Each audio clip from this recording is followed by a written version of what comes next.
Good morning, everybody. Happy Saturday and hope you're well this morning.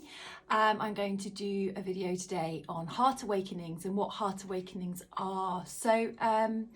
You'll probably find you go through quite a few heart awakenings in your life, and they may feel completely spontaneous, but they will have been activated by something. Something would have been the facilitator, the catalyst to that heart awakening. So it could be a person, it could be a memory, it could be an event, it could even be to the month of something, some kind of anniversary, or it could just merely be that your soul is spontaneously waking up, and all of those things link together. So when we have a genuine heart awakening, we start to purge, and we're purging on an energetic level, a spiritual level, a soul level, mixed with an emotional level, but we can often feel that quite physically as well. So when I've had heart awakenings, I will go through what feels like bombardments of heart palpitations, which can be a little bit alarming, but it is part of an awakening. I'm not saying ignore if you're getting heart palpitations, by the way. It may not be a heart awakening, but that's what my experience is.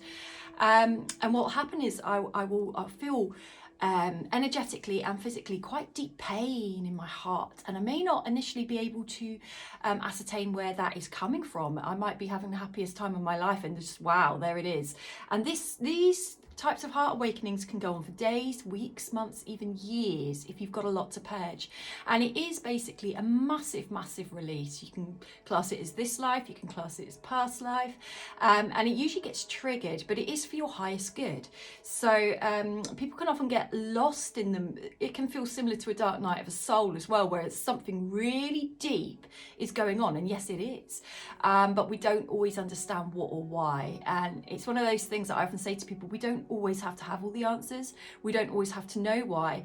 It is a blessing, a divine blessing, because when the heart is releasing and purging, it's making space for new experiences to come into your heart, for you to be able to experience your life going forward, or people going forward, without it being tainted by experiences from the past. So it's a release, and usually that means that there's on some level a degree of acceptance of what has come to pass. Now, the ego might try and hold on and go, no, I'm not okay with that stuff from the past. I'm not wanting to let go of that. I'm not okay with it yet. But if the heart is ready to release, if the soul is ready to purge, you're going to have a battle there. So it's all about going, actually, on some level, I am completely ready to let go of this stuff that might be hurting me. And you can resist all you like. It just makes the battle a bit tougher. Shouldn't be a battle. Release. Not that easy. I've struggled with that battle, but ultimately for my highest good, it is about, okay, it's divine timing to let go of whatever is holding me back, or making me feel stifled, or still harming me energetically. And often heart awakenings can become apparent because you'll start getting fleeting memories of the past. You'll start revisiting things from the past. You'll start remembering things that maybe you thought you were okay with, and it might stir up some emotion. It might be nostalgia, it might be sadness, it might be another layer of resentment that you thought you'd left behind. And yes, if you felt you had left that behind at some point, you really did, but it might have been at the frequency you were at. So the deeper you go, you can go even further underneath the surface, and it might be that by going under the surface where you are in here and now, you access another layer of that same situation that you couldn't access before in depth because you wouldn't have been ready to, and it's just another bout of release. Heart awakenings are a blessing, but they can feel all kinds of upsetting.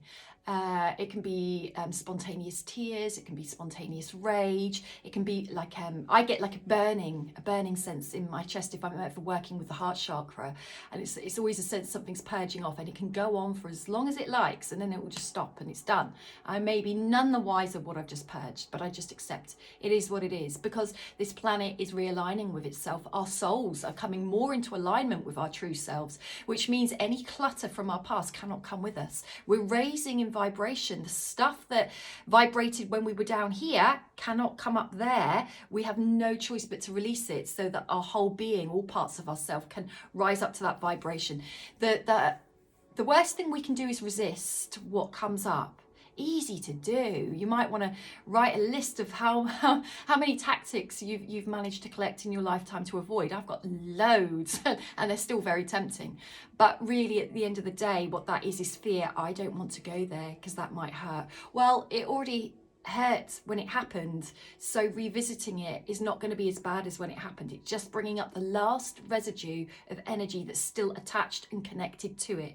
We can have things way back in our past, but we still might have an emotional attachment. It might be anger, hurt, resentment, love, sadness, nostalgia, whatever, but it doesn't always help to keep bringing that ethereal cord that's attached to it with us and dragging it along to a higher vibration when that was a lower vibration in the first place. The two don't go together.